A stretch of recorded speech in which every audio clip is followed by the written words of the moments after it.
Beloved Madridistas, welcome back to the channel. Okay, today we're going to do another video that you guys were really asking me to do the second I mentioned it. Now, we're going to talk about Barca and the kind of parallel universe that these people inhabit, you know, from top to bottom around the entire organization, the media, etc. Now, listen, this is not, you know, this isn't going to be a Schadenfreude festival where we're going to like enjoy other people's misery. You know, the YouTubers here spend hundreds of hours a day bashing, but like really enjoying the suffering of Barca. We don't really want to go in that direction. But, you know, I think La Liga needs a functional, strong Barca. I think we need a strong Barca. It makes us more competitive. So we really need them to snap out of this, but it's never going to happen if they don't escape this parallel Narnia that they've invented for themselves.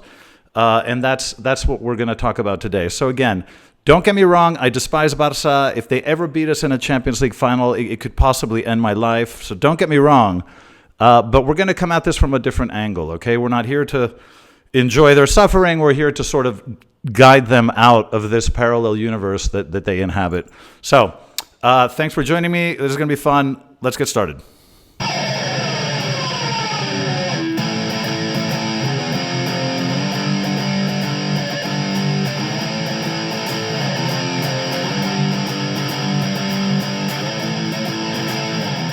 All right, Madridistas, welcome back.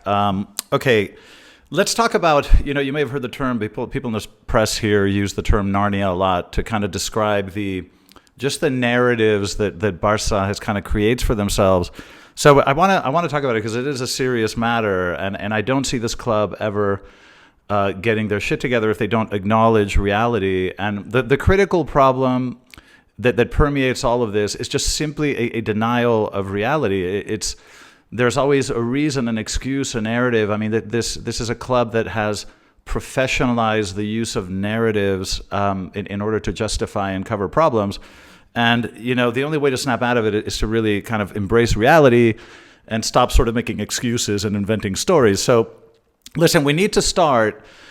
Okay, there's a few things to discuss, but we need to start with Xavi. Okay, now I know Xavi is no longer the manager of Barca. You know, was let go a day or two ago.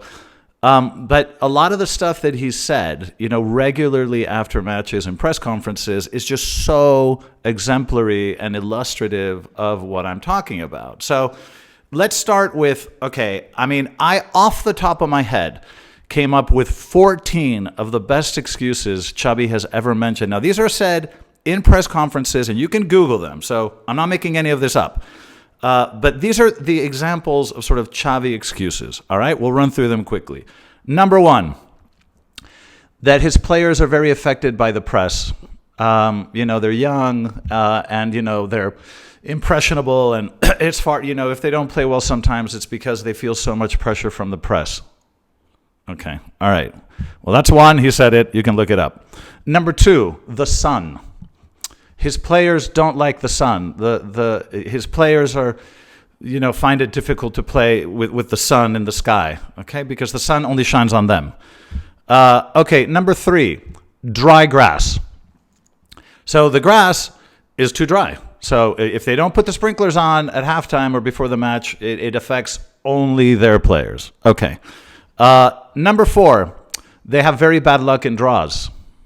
You know, I mean, you take little bubbles out of a bowl, and theirs are always the worst ones. It's a shame. Number five, their rivals waste time, and that time wasting, it really affects them. Okay, it doesn't affect anyone else, like it's never happened before, as if time wasting were something that were only utilized against Barca. This is one of the oldest tricks in football, but apparently it seems to affect them disproportionately. Okay, number six, playing during the day. So not even if it's not sunny, it can be cloudy, but playing during the day. His players like to play at night. So this, again, is just something that really affects them if they don't play well. Number seven, the grass is too tall. So it's got to be just wet enough, but it also can't be too tall. It's got to be just short enough, because if the ball rolls too slowly, it only affects their play. Okay? He's mentioned this one as well. Number eight, The match schedule. You know, sometimes they don't have enough days to rest. Of course, because that doesn't affect any other club in the world. Okay, all right. Again, something he said, you can look it up. Number 9, frozen grass. So now we have every variation of what could be wrong with grass. Number 9, frozen grass. If you go somewhere that's cold, it's a bit misty in the morning and it freezes, that affects Barca, only Barca. Number 10. This one's going to make you laugh. I swear to God. You can Google this. That the UEFA Champions League uses a different ball than La Liga. So one is, I can't remember the name of the brands, but it's a different football. And of course, you know, that affects them. And, you know, clearly it hinders their ability to play. I swear he said this. It's insane. Number 11, the size of the pitch. Okay, he once complained, I can't remember if it was Getafe or Villarreal, the size of the pitch. Now, you know that in official football pitches, it's not a specific size, it's a range, okay? It's a range of length and a range of width. But then when they verified this after that press conference, the team that he was, you know, the pitch that he was discussing had exactly the same dimensions as the Camp Nou. But anyway, the size of the pitch, number 11. Number 12, this one's unbelievable. That they had been successful the previous year. So winning titles the previous year, it makes it harder for you to win them the following year because your intensity level goes down, etc. I mean, can you imagine keeping a manager that says something like this? I mean, I would throw him out the window in 5 minutes. Number 13, the FIFA virus. That, you know, we have international breaks and Araujo has to go to Uruguay and, you know, Rafinha has to go to Brazil because, of course, Barca is the only team that has players that have to travel to Latin America during international breaks. But again, it's something he needs to mention because it's extremely important. And then number 14, which is absolutely, I saved the best for last, the refs. That the refs are against Barca. Okay, I did an entire video about this, okay? An entire video about this. The club that has been bribing refs for the better part of 20 years, that had the best referee decisions, which is something you can calculate, the penalties for and against, the red cards for and against, and it's a mathematical formula over the entire period where they were bribing refs. They had the best tally, not just in Spain, every year for 18 years, but in Europe, okay? And if you watch my video, I put it up against the Bundesliga, the Premier League, the Serie A, the Ligue 1, the best referee tally in Europe. So the team that bribes refs, gets the best decisions in the world, complains about the refs. Okay. I mean, you know, you can understand that this is not helpful when you're trying to be competitive. If you're coming up with every excuse in the world, this is a club that after the PSG quarterfinal had the audacity to say that they were going to request to replay the match because they didn't think that the Araujo play was a red card, which was one of the most obvious red cards I've ever seen. But this is the mentality that I just don't think helps these people. I don't think your club is going to improve if you speak in these terms. Okay, now let's move past Xavi. Number 2, there is a total denial of the financial realities of the club. Okay, a complete and utter denial. So this is a club that has an enormous amount of debt, that has been selling assets in order to pay today for salaries today, in order to stay alive. They're foregoing future income.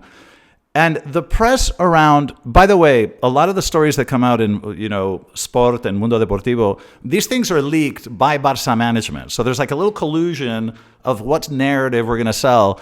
So a club that is basically broke. And I watched the video recently about the bond issuance of Barca and what the interest payments are up to 2028. I have no idea how this club survives. I have no idea how this club is going to remain socio-owned by 2028. I have no idea how that's going to happen. But while all this is happening, Sport and Mundo Deportivo, they come out with stories that Barca is going to bring Haaland. Haaland. You think Barca has money to bring Haaland and Bernardo Silva? I mean, are you completely out of your mind? And then they use, and think about it, they use terms, and you may have heard this, terms like they use the word palanca. Palanca in Spanish means lever, but it has kind of a quasi-comical, incidental connotation about it. Palanca, it's like a lever. Like you're in the circus and you go like that and you win a stuffed animal, it's just a lever, right? By using words like that, you are denying the reality of your situation. What you are doing is liquidating assets of the club, 25% of your TV rights, for example. You're liquidating assets, which is basically future income. I mean, imagine I had an apartment and it was giving me rental income and I sold it and I spent the money. That's income that I will not have in the future. But it's never phrased that way, okay? It's phrased using really kind of light-hearted terms like palanca. Yes, we're in a carnival. Who cares? Oh, look, there's another one. Anyway, it's just irresponsible, and this is the kind of thinking that is not going to help them get out of this. Okay, number 3, and you guys may have noticed this. They massively overinflate the value of their young players. I mean, any young player in Barca that has 3 good games is the next Ballon d'Or. Okay? I mean, Ricky Puig was going to be, I don't know, Messi. Ansu Fati was going to be Pelé. Kubarsi is Beckenbauer, Yamal, the Qataris are going to buy him for €1 billion. I mean, the level of kind of exaggeration. I mean, you can have young talent, but you need to nurture it, you need to train it, and you need to give them time to develop and grow. And if you're lucky, they do become something very special. But in Barca, the narrative is always that their youngsters are just incredible, that, they're the future of football. Anyway, and they do say other stupid things like, our players are better than Real Madrid. I mean, they just make statements that just overinflate the reality of their talent pool. Anyway, okay. Number 4, and this has been in the news a lot lately.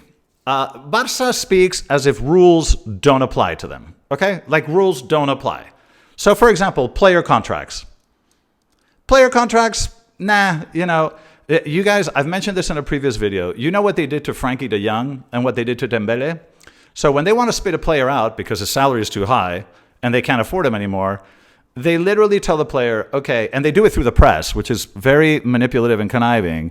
They will leak to the press that Frankie de Jong, because they want the public to be against the players and force the players to leave voluntarily. So let's say Frankie de Jong or Ousmane Dembele, you have 2 options. You either renew with a lower contract or you bring us a massive contract from another club. Those are the only 2 options you have. But of course, that's not true. There is a third option, which is, no, you offered me a contract, I signed it, you signed it, and you got to pay me through the end of my contract, and I'm not going to go anywhere. But this is the kind of stuff they do. Player contracts don't apply to them. Sponsorship contracts, they don't apply to Barca either. So you've heard what happened with Nike recently. So in the middle of a sponsorship deal, Barca has decided that they want more money. Okay, but this is not how sponsorship contracts work, okay? You decide the terms in advance, you sign them and fix them in advance, and then you wait until the contract runs out, unless there are acceptable exit clauses embedded. But what you cannot do in the middle of a deal, especially with somebody like Nike, is just wake up one morning and say, nah, we want more money. But again, rules don't apply, right? Barca just, in Narnia, you make the rules as you go. Okay, another thing that doesn't apply to Barca, salary caps. Okay, we know that Barca has the highest salaries, one of the highest in Europe, and certainly the highest in Spain, and they are absolutely exceeding the threshold established by La Liga, but Tebas lets them get away with it all the time. So they basically just lie about the numbers. So when Joao Felix came over, and this, you can Google this as well, it was all over the press, Joao Felix apparently came over on loan, playing for 400,000 euros a year. So, everyone else is making 15 million, but Joao Felix came for 400,000 euros a year. And we are expected to believe this. Well, Barca will say this, the Barca press will reinforce it, spit it out into the broader media, and La Liga will do nothing about it. Again, rules don't apply. And then finally, what are the other rules that don't apply? Bribing refs, okay?